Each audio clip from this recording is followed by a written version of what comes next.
जय हिंद दोस्तों, जय हिंद बच्चों।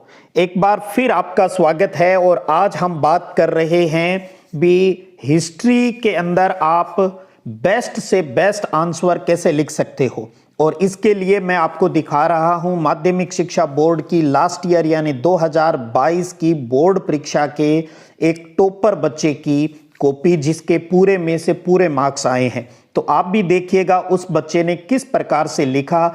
आप भी इससे कुछ चीजें सीख सकते हो और इससे कहीं ज्यादा बेस्ट आंसर है, बेस्ट क्वालिटी है, वो आप अपनी एग्जाम की कॉपी में आंसर शीट के अंदर दे सकते हो। नवरात्रा चल रहे हैं, माता रानी का आशीर्वाद आप सबको प्राप्त हो रहा है। वीडियो को आगे स्टार्ट करूं उससे पहले एक बात और आपको बताना चाहूंगा। कई बार ऐसे कमेंट आते हैं भी सर आप ये बात बता दीजिए, ये टॉपिक बता दीजिए, जबकि वो बातें सारी चैनल पर पहले किसी न किसी वीडियो के माध्यम से बता चुकी होती है। लेकिन ये आपको सूचना इसलिए नहीं मिल पाती है क्योंकि आपने वो चैनल है, ये अपना जो चैनल है वो सब्सक्राइब नहीं किया है। सब्सक्राइब करने का मतलब ये होता है भी जैसे ही वीडियो कंटेंट यहाँ YouTube पर अपलोड होता है उसका नोटिफिकेशन आपको मिल जाता है। जब आप अपनी YouTube ओपन करते हो तो आपको वीडियो ऊपर मिल जाता है। तो अगर आप चाहते हो आपको तुरंत आपको सारा नोटिफिकेशन मिल जाए तो आप चैनल को सब्सक्राइब कर लीजिएगा। और अब बात को आगे बढ़ाते हैं। और पिछली बार पेपर हुआ था 11 अप्रैल 2022 को, सोमवार था उस दिन। और इस बच्चे के ये केजिंग आप देख सकते हो फ्रंट पेज के ऊपर। इस बच्ची के 80 में से 80 मार्क्स हैं वो आए हैं। चलिए स्टार्ट करते हैं। और आपने लास्ट ईयर का पेपर देख भी लिया होगा और देखना भी चाहिए, अच्छे क्वेश्चन थे, रिपीट भी हो सकते हैं एक दो क्वेश्चन। पहला खंड आ गया आपका ऑब्जेक्टिव का। पहला ही प्रश्न था मौर्य साम्राज्य का संस्थापक कौन था, तो चंद्रगुप्त लिख दिया। प्राचीन काल में मंदसौर को किस नाम से जाना जाता था, दशपुर के नाम से। प्रभावती गुप्त किस वंश की प्रसिद्ध शासिका थी, वाकाटक आ गया। किताबुल हिंद पुस्तक का लेखक कौन था, अल बिरूनी। जो सही आंसर थे बस ऑप्शन के साथ वो लिख दिए। मगध की राजधानी है वो पाटलिपुत्र थी। मिट्टी से बने हल के प्रतिरूप किस स्थल से प्राप्त हुए थे, बनावली से प्राप्त हुए थे। तो प्रश्न नहीं लिखने हैं, सीधे उत्तर लिखने हैं। और कितना साफ सफाई से बच्चे ने उत्तर लिखा है। सिंधु घाटी सभ्यता की सबसे विशिष्ट पुरावस्तु कौन थी, मुहर थी। 1857 की क्रांति के समय मुगल सम्राट कौन था, बहादुर शाह जफर। बंगाल में इस्तमरारी बंदोबस्त कब लागू हुआ था, तो वो लागू हुआ 1793 में। और बच्चे ने सही आंसर लिख दिया। अकबर के काल का सरकारी इतिहासकार कौन था, अब्बुल फजल। तालीकोटा का युद्ध कब हुआ, 1565 में। कौन से सूफी संत गरीब नवाज के नाम से प्रसिद्ध है, ख्वाजा मोइनुद्दीन चिश्ती का नाम आ जाता है। फिर दूसरा प्रश्न रिक्त स्थान का आ गया था। प्रश्न था कि सितंबर 1939 में रिक्त स्थान विश्व युद्ध प्रारंभ हुआ, तो द्वितीय लिखना था। दूसरा प्रश्न का दूसरा खाली स्थान सम्मेलन 1931 में लंदन में आयोजित किया गया था, तो गोलमेज लिखना है। तीसरा प्रश्न था कि प्लासी के युद्ध में खालिस्तान की पराजय हुई, तो सिराजुद्दौला की पराजय हुई, तो सिराजुद्दौला इसका सही उत्तर। चौथा प्रश्न था अखिल भारतीय जनगणना का पहला प्रयास रिक्त स्थान में किया गया, तो उत्तर 1872। उसके बाद में अगला प्रश्न था 1861 में खालिस्तान में गृह युद्ध प्रारंभ हो गया था, अमेरिका में हुआ था। उसके बाद में छठा रिक्त स्थान जो था 1857 में ब्रिटेन में खालिस्तान आपूर्ति संघ की स्थापना हुई, तो कपास आपूर्ति संघ की स्थापना हुई। तो देख पा रहे हो दोनों प्रश्नों के अंदर पहले में 12 ऑब्जेक्टिव थे, फिर 6 रिक्त स्थान थे। पूरे के पूरे इस बच्चे के सही हैं और पूरे मार्क्स हैं वो इसको मिले। उसके बाद में आपका तीसरा प्रश्न स्टार्ट हो जाता है एक एक नंबर वालों में। प्रश्न था महात्मा गांधी ने भारत छोड़ो आंदोलन किस वर्ष प्रारंभ किया, तो बच्चे ने देखिए कितना अच्छे तरीके से प्रश्न की लैंग्वेज को शामिल करते हुए उत्तर लिख दिया 1942 में। अगला प्रश्न था महात्मा गांधी ने अपने सत्याग्रह के लिए नमक को मुद्दा क्यों बनाया, तो उसका उत्तर लिख दिया क्योंकि नमक कानून सरकार का सबसे घृणित कानून था और नमक सभी के घरों में प्रयोग होता था और इसको ऊंचे दामों में बेचा जाता था। उसके बाद अगला प्रश्न था गेटवे ऑफ इंडिया का निर्माण क्यों करवाया गया। गेटवे ऑफ इंडिया का निर्माण 1911 में राजा जॉर्ज पंचम और मेरी ने के स्वागत के लिए करवाया गया था, तो किस वजह से बनाया वो आंसर लिख दिया। अवध का अगला प्रश्न था अवध का ब्रिटिश साम्राज्य में विलय कब किया गया, तो 1856 में लॉर्ड डलहौजी के द्वारा, देखिए हालांकि प्रश्न में कब यानी सिर्फ समय पूछा था और बच्चे को याद था भी किसके द्वारा किया गया वो भी लिख दिया। आप भी ऐसा कर सकते हो, और वरना अगर आपको एग्जैक्ट नहीं याद हो तो सिर्फ जितनी बात पूछी है तब उतना ही आपको लिखना चाहिए। अगला प्रश्न था 5वां भी, अंडाल कौन थी? तो अंडाल अलवार जो विष्णु भक्त है वो थी और उसने अपने आप को विष्णु की प्रेयसी बताया था। अगला प्रश्न था कि अकबर ने ख्वाजा मोइनुद्दीन चिश्ती की दरगाह को कुल कितनी बार यात्रा है वो की? तो 14 बार यात्रा की। देखिए इस बच्चे की खासियत प्रश्न की भाषा को भी साथ में शामिल किया है, ऐसा भी अच्छा लगता है। हालांकि सिर्फ 14 बार लिखते तब भी पूरा मिलता, और आप प्रश्न की भाषा को उत्तर के साथ शामिल कर लेते हैं तब भी और उत्तर अच्छा बन जाता है। अगला प्रश्न था, इब्न बतूता ने किस शहर को भारत का सबसे बड़ा शहर बताया था? तो दिल्ली को भारत का सबसे बड़ा शहर बताया था। शाहजहां के सबसे बड़े पुत्र का क्या नाम था? तो वो दारा शिकोह था, इस प्रश्न में लिख दिया। और आप देखते जा रहे हो सारे प्रश्न इस बच्चे के सही होते जा रहे हैं। मनुस्मृति का संकलन कब किया गया था? 2000 ईसा पूर्व से 2000 ईस्वी तक किया गया। अगला प्रश्न था, मनुस्मृति में पैतृक संपत्ति के बंटवारे के संबंध में स्त्रियों के लिए क्या प्रावधान किया गया था? तो बंटवारे के संबंध में स्त्रियों के लिए प्रावधान था कि पति से छुपाकर गुप्त धन अर्जित नहीं कर सकती है। अगला प्रश्न था, बहिर्विवाह पद्धति से आप क्या समझते हैं? तो बच्चे ने पहले पॉइंट बना लिया बहिर्विवाह पद्धति, और फिर लिख दिया गोत्र से बाहर विवाह करने को ही बहिर्विवाह पद्धति में रखा जाता है। ये भी सही इस बच्चे का। अगला प्रश्न है कि जॉन मार्शल ने सिंधु घाटी में एक नवीन सभ्यता की खोज की घोषणा कब की? तो लिख दिया प्रश्न की भाषा शामिल करते हुए 1924 में। तो खंड 1 पूरा हो जाता है और खंड ब की तरफ रुक करते हैं 2-2 नंबर वालों में। प्रश्न भी रिपीट कर ही देता हूं साथ में। आपको एग्जाम में प्रश्न नहीं लिखने हैं, सीधा उत्तर से लिखना स्टार्ट करना है, प्रश्न संख्या सही लगानी होती है। चौथा प्रश्न था, अंग्रेजों द्वारा भारत के सार्वजनिक भवनों में नव शास्त्रीय शैली का प्रयोग क्यों किया गया? तो इसने हेडिंग बनाकर नव शास्त्रीय शैली और उसका जो बातें लिखनी थी, अब मैं यहाँ थोड़ा टाइम नहीं लगाऊंगा, आप इसको पढ़ सकते हो वीडियो को रोककर। नव शास्त्रीय शैली के बारे में लिख दिया भी क्यों किया, और पूरा सही तो 2 में से 2 मार्क्स। 5वां प्रश्न था, 1857 के विद्रोह में विद्रोहियों द्वारा हिंदू मुस्लिम एकता के लिए क्या क्या कदम उठाए गए? किन्हीं 2 का उल्लेख कीजिए। तो बच्ची ने 2 का उल्लेख है वो कर दिया आपके सामने, इस प्रकार से देखिएगा, और पूरे में से पूरे मार्क्स मिले हैं। अगला प्रश्न था आपका, 1857 के विद्रोह के समय भारतीय सैनिकों में असंतोष के क्या कारण थे? किन्हीं 2 का उल्लेख कीजिए। तो इस बच्चे ने 1857 के समय असंतोष के कारण निम्न है, पहले हेडिंग बना दी, बहुत प्यारा आंसर लिखे हैं बच्चे ने। ये पहला कारण बता दिया, फिर दूसरा कारण है वो बता दिया। अगला प्रश्न था 7वां, रैयत बाड़ी व्यवस्था इस्तमरारी बंदोबस्त से किस प्रकार भिन्न थी? ये बताना था 2 नंबर में। तो इसने पहले रैयत बाड़ी व्यवस्था है वो लिख दी, और उसके बारे में इस्तमरारी बंदोबस्त है उसके बारे में उल्लेख कर दिया। तो दोनों के बारे में लिख दिया, मतलब डिफरेंस है वो हो गया। अगला प्रश्न देखिएगा, प्रश्न था अगला जो बच्चे ने किया है वहीं से बात करेंगे भी, कौन सा किया है? संथाल किया है। सो संथाल विद्रोह के क्या कारण थे, ये प्रश्न था। हेडिंग बना दी विद्रोह के कारण, और फिर जो क्योंकि 2 नंबर का प्रश्न था तो 2 पॉइंट बना दिए, और उसके आधार पर इसके पूरे में से पूरे मार्क्स भी मिल गए।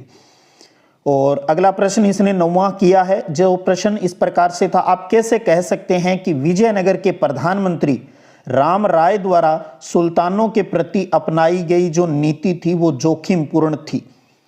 भी इसके बारे में बताना था। तो इस बच्चे ने पूरा देखिए कितना अच्छे से एक्सप्लेन किया है भी किस वजह से, और लास्ट में कह दिया भी ये सब राम राय की नीति के कारण है वो हुआ। 2 में से 2 मार्क्स। बहुत, इसका मतलब इस बच्चे का बहुत इंटरेस्ट रहा होगा इतिहास विषय में, इतना प्यारा आंसर लिखा है। अगला प्रश्न है 10वां के, विजयनगर शासकों की स्थापत्य कला के कौन कौन से तत्व तुर्क सुल्तानों द्वारा प्रवर्तित स्थापत्य से प्रभावित थे? तो 2 रीजन लिख दिए। और वास्तव में जब इंटरेस्ट होता है तो उत्तर अपने आप ही अच्छे हो जाते हैं। कई बार ऐसा होता है आपके टोटल 5 सब्जेक्ट है, किसी बच्चे का एक सब्जेक्ट में बहुत इंटरेस्ट होता है तो वो उसमें के अंदर बहुत शानदार स्कोर करता है, और किसी में इंटरेस्ट नहीं हो पाता तो उसमें उतना स्कोर नहीं कर पाता। हर बच्चे का अपना अपना इंटरेस्ट होता है, और कई बच्चों का सभी सब्जेक्ट में इंटरेस्ट होता है तो बहुत प्यारे मार्क्स है वो प्राप्त कर लेते हैं। सारा खेल इंटरेस्ट का है, जो किसी दुकान पर नहीं मिलता, हमारे अंदर से निकलता है, और नहीं निकले तो अंदर क्रिएट करना होता है। और जब आप बार बार किसी से मिलते हो, बार बार किसी से बात करते हो, तो अपने आप ही प्रेम हो जाता है उस सब्जेक्ट से। अगला प्रश्न है, सूफी संतों की लोकप्रियता के क्या कारण थे? तो हेडिंग बना दी सूफी संतों की लोकप्रियता के कारण, और 1 2 3 4 कारण हैं वो बच्चे ने लिख दिए। हालांकि प्रश्न में नहीं पूछा है अभी कितने बताने हैं, 2 ही लिखते तब भी पूरे मिलते, लेकिन इस बच्ची ने 4 है वो कारण यहां पर लिखे हैं, और पूरे में से पूरे मार्क्स हैं वो प्राप्त किए हैं। अगला प्रश्न है, 12वां प्रश्न किया है बच्चे ने, इब्न बतूता भारतीय डाक प्रणाली को देखकर चकित क्यों रह गया? बहुत ही शानदार प्रेजेंटेशन देखिएगा, डायग्राम सा बनाकर डाक प्रणाली दोनों के नाम लिख दिए किस प्रकार से, और दोनों के बारे में ये सारी चीजें हैं वो एक्सप्लेन कर दी। बहुत ही प्यारा, बहुत कुछ सीख सकते हो इस कॉपी से। इस कॉपी को देखकर आनंद की अनुभूति होती है भी, आप कैसे प्यारे प्यारे उत्तर लिख सकते हो, और टीचर को अपने आप पता चल जाता है भी वास्तव में इस बच्चे को इस सब्जेक्ट से प्रेम है। अगला प्रश्न था, इब्न बतूता सिंध कब पहुंचा और उस समय दिल्ली का सुल्तान कौन था? 2 नंबर का था, तो तारीख बता दी कब पहुंचा, और उससे जुड़ी हुई तथ्य भी इसने बता दिए, और वहां का सुल्तान कौन था। तो हालांकि सिर्फ सन और सुल्तान का नाम लिखते तब भी पूरे में से पूरे मिलते, और इस बच्चे ने कुछ चीजें साथ में ऐड भी कर दी उससे रिलेटेड, ये भी बहुत अच्छा तरीका। अगला प्रश्न था कि गोत्र व्यवस्था के 2 नियम लिखी, तो गोत्र व्यवस्था के 2 नियम है वो क्लियर कर दिए, पूरे में से पूरे मार्क्स।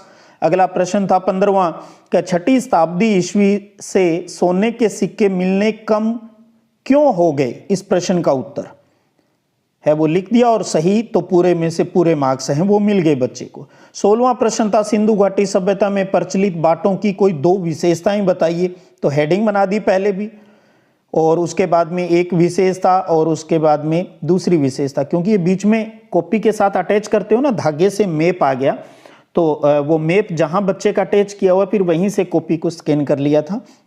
ये इसके रोल नंबर भी आपको दिख ही गए।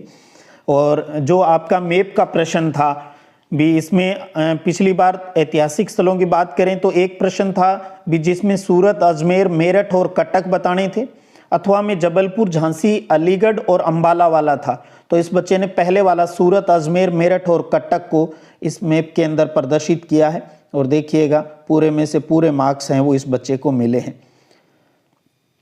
अगला प्रश्न, क्योंकि अपना जो प्रश्न चल रहा था सिंधु घाटी सभ्यता में प्रचलित बाटों की 2 विशेषताएं, तो एक विशेषता पहले आ गई थी, ये बीच में कॉपी का मैप अटैच है, समझ गए ना, कॉपी तो कंटिन्यू ही चल रही है। ये दूसरा आ गया और सही है तो पूरे में से पूरे मार्क्स। फिर हम सेक्शन 3 की तरफ बढ़ते हैं, और इसमें 3-3 नंबर के प्रश्न हैं, और आपको पता है लास्ट ईयर क्योंकि 3 नंबर वाले प्रश्नों में अथवा थे, और इस साल आपको पता है 2023 की बोर्ड परीक्षा में 3 नंबर वाले प्रश्नों में अथवा नहीं है, सिर्फ और सिर्फ चौथे सेक्शन के अंदर है। तो इस बच्चे ने जो प्रश्न किया है कि 16 महाजन पदों में मगध के उत्थान के कोई 3 कारण लिखिए, 3 नंबर का था, और ये प्रश्न है उसके तीनों कारण हैं वो इस बच्चे ने देखिए इस प्रकार से लिखे, और पूरे में से पूरे मार्क्स मिले। लास्ट ईयर इसके यहाँ एक प्रश्न और भी था, अथवा वाला था कि अभिलेखों से जानकारी प्राप्त करने में किन किन कठिनाइयों का सामना करना पड़ सकता है, किन्हीं 3 का उल्लेख कीजिए। तो इस बच्चे ने महाजन पद वाला कर दिया। आपको फिर बता रहा हूं, इस साल 3 नंबर वालों में कोई अथवा नहीं मिलेगा, क्योंकि लास्ट ईयर 30% सिलेबस कम था ना, और इस बार तो पूरा सिलेबस आ रहा है, और वो कोविड की वजह से था। अब आपको यहाँ ये है भी, भले ही ये कॉपी 2022 की है, लेकिन हम यहाँ क्या सीख रहे हैं, उत्तर लिखने का अच्छा तरीका क्या है, प्रेजेंटेशन किस प्रकार से करनी होती है, ये यहाँ पर सीख रहे हैं। पेपर में प्रश्न क्या थे, सिलेबस कम था ज्यादा था, वो हमारा यहाँ कोई मुद्दा है वो नहीं है। आगे बढ़े तो अगला इस बच्चे ने 18वां जो प्रश्न किया, सिंधु सभ्यता के गृह स्थापत्य की कौन कौन सी विशेषताएं आज भी प्रासंगिक है, यह प्रश्न किया है। और देखिए कितना सुंदर साफ साफ सुपाटे अक्षरों में पहले उसकी बात लिख दी, फिर वर्तमान में उसका क्या प्रासंगिकता है, ये सारी बातें इस बच्चे ने यहाँ पर क्लियर कर दी। इसके साथ अथवा में एक प्रश्न था लास्ट ईयर, आप कैसे कह सकते हैं कि सिंधु घाटी सभ्यता के निवासियों का सुदूर क्षेत्रों से संपर्क था, तो किसी बच्चे ने यह भी किया होगा। अगले प्रश्न की तरफ रुख करें तो प्रश्न 19वें में था, एक तो प्रश्न ये था भी विजयनगर साम्राज्य में महानवमी डिब्बे का क्या धार्मिक महत्व था, और अथवा में था विजयनगर साम्राज्य में कृषि क्षेत्रों को किलेबंद भूभाग में क्यों सम्मिलित किया जाता था। इस बच्चे ने यहाँ महानवमी डिब्बे वाला जो प्रश्न है वो किया है, और देखिए किस प्रकार से, कहीं थोड़ी बहुत त्रुटि हुई तो काट के सही कर दिया, उससे कोई ज्यादा फर्क नहीं पड़ता। बस देखिए किस प्रकार से इसने अपनी भाषा में अपनी बात को लिखा है। आप उत्तर की लैंग्वेज भी जरूर पढ़ना, और कहीं ना कहीं आपको लगेगा भी वास्तव में बच्चे का प्रेजेंटेशन वो अच्छा रहा है। जरूर नहीं होता हम किताब या कोई हेल्प बुक में जो लिखा है वैसा लिखें, आप उसे अपनी भाषा में अच्छे से रिप्रेजेंट कर सकते हो और टीचर के ऊपर अच्छा इफेक्ट पड़ता है। 20वें प्रश्न में थे भी, आप कैसे कह सकते हैं कि औपनिवेशिक सरकार के लिए शहरों के मानचित्र तैयार करवाना उपयोगी था, ये प्रश्न किया है, और इसने हेडिंग बनाकर इस प्रकार से अपने प्रश्नों के जवाब हैं वो दिए हैं। आप इनको अच्छे से रीड कर सकते हो, पढ़ सकते हो अगर पढ़ना चाहते हो। वैसे अभी तक तो आपके सब कुछ याद हो चुका होगा। चलिएगा खंड द बड़े वाले प्रश्नों की तरफ रुख करते हैं, और बड़े वाले में आपको पता है 2-2 प्रश्न मिलेंगे, इस साल भी मिलेंगे। तो पहले मैं प्रश्न बता दूं क्या था। एक प्रश्न था 21वें में कि सूफी संत मत के विकास में खानका और सिलसिला की भूमिका का उल्लेख करें, और अथवा में था कर्नाटक की वीर शैव परंपरा का वर्णन कीजिए। जो बेस्ट आप लिख सकते हो, या जो आपको दोनों याद हो लेकिन आपको लगता है मैं ये प्रश्न करना चाहूंगा या चाहूंगी, तो आप अपना चूज कर सकते हो। तो इस बच्चे ने कर्नाटक की वीर शैव परंपरा का चयन किया, और इसके बारे में इसने देखिए कितने प्यारे से तरीके से अपनी प्रेजेंटेशन है वो की है। और अब आप देख लें, हालांकि ये होता है 250 शब्दों में लिखें, लेकिन इस बच्चे ने अपनी बात है वो अच्छे से लिखता जा रहा है, और लगभग 1.5 पेज में अपनी बात क्लियर कर दी और पूरे मार्क्स मिले हैं। उत्तर की विश्वसनीयता देखी जाती है भी, उसकी क्वालिटी देखी जाती है कितना है। कई बार क्या होता है, कई बच्चे 3-3, 4-4 पेज भर देते हैं और उसमें कोई अर्थ निकलता नहीं है, तो कहाँ टीचर नंबर दे। जो लिखें शानदार लिखें। कितना अच्छा आज सीखने को मिला।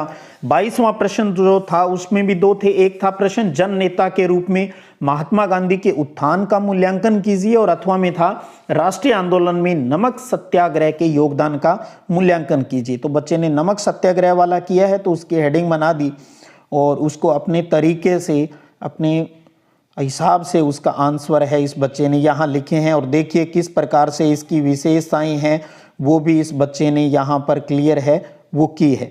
बहुत कुछ आज की इस कॉपी में आपको लिखने को समझने को मिला है, और बात सिर्फ इतिहास की नहीं है, अन्य विषयों की कॉपी के लिए भी यहाँ से आप बहुत अच्छे तरीके हैं वो उनका चयन कर सकते हो, और उसका इस्तेमाल आप अन्य विषयों के अंदर भी कर सकते हो। तो ये 22वां प्रश्न था, और इसमें से भी 4 में से 4 यहाँ इसकी कॉपी खत्म हो गई तो इसने समाप्त लिख दिया। 23वां मानचित्र वाला प्रश्न क्योंकि बीच में लगा हुआ था तो वहाँ पर अपनों ने क्लियर कर दिया है। तो देखिए अब 18 जो पेज हैं उसके अंदर पूरा पेपर है वो कंप्लीट हो गया। तो यानी पूरी कॉपी है वो भरने की आवश्यकता ही नहीं पड़ती और पड़ती भी नहीं है। बस आप पेपर करते समय टाइमिंग का भी थोड़ा सा ध्यान रख लें, और काटा पीटी है वो नहीं करें, साफ सुपाटे अक्षरों में लिखते जाएं, अपने आप ही सब कुछ बेस्ट है वो होता जाता है। तो ये अपनी सीरीज चल रही थी भी, मैं सभी इस साल बोर्ड एग्जाम देने वाले बच्चों को लास्ट ईयर की कॉपीज, बेस्ट कॉपीज है वो आपको दिखा सकूं, ताकि आपको अपने आंसर शीट को और सुंदर करने में और अच्छे से रिप्रेजेंट करने में कुछ सहयोग है वो हो सके।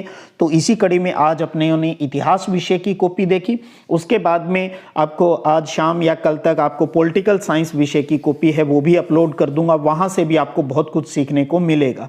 और उसके बाद में एक चीज़ मैंने रिक्वेस्ट किया था, अभी 10वीं क्लास के बच्चों की एक एसएस की कॉपी डाली है, आप चाहें तो अपने आसपास के बच्चों को वो जरूर फॉरवर्ड कर दें, क्योंकि यहाँ अपने व्यूवर्स हैं वो 10th के नहीं है, लेकिन उन बच्चों को थोड़ा लाभ मिल जाए, ये थोड़ा माइंड में था। कुछ एक दो मैसेज आए थे तो मैंने सोचा भी चलो मैं मेरे सभी व्यूवर्स सभी बच्चों की हेल्प से चलो बना के एक तो साइंस की भी कॉपी डाल दूंगा, ताकि अधिकतम बच्चों को लाभ है वो मिल सके। क्योंकि कई बार बच्चों को ऐसे ही जानकारियां हैं वो नहीं होती भी बोर्ड में अच्छा उत्तर है वो कैसे लिखें। हालांकि बहुत ज़्यादा जो बच्चे होते हैं उनको पता भी होता है, लेकिन फिर भी मुझे लगता है भी हर जगह से हमें जहाँ से भी कुछ सीखने को मिले उस ज्ञान को लपेट लेना चाहिए, और उसमें अपनी तरफ से आप इम्प्रूवमेंट करना चाहें तो वो भी कर सकते हैं। तो आप सब बच्चों को इतिहास के एग्ज़ाम फेस्टिवल के लिए भी ढेर सारी शुभकामनाएं, आशीर्वाद। आप सबके सपने पूरे होंगे होंगे होंगे, क्योंकि आपकी प्रेजेंटेशन बहुत शानदार है, आप खुश हैं, आप ब्लेस्ड हो। तो एक बार फिर आप सब बच्चों को शुभकामनाओं के साथ जय हिंद, जय भारत।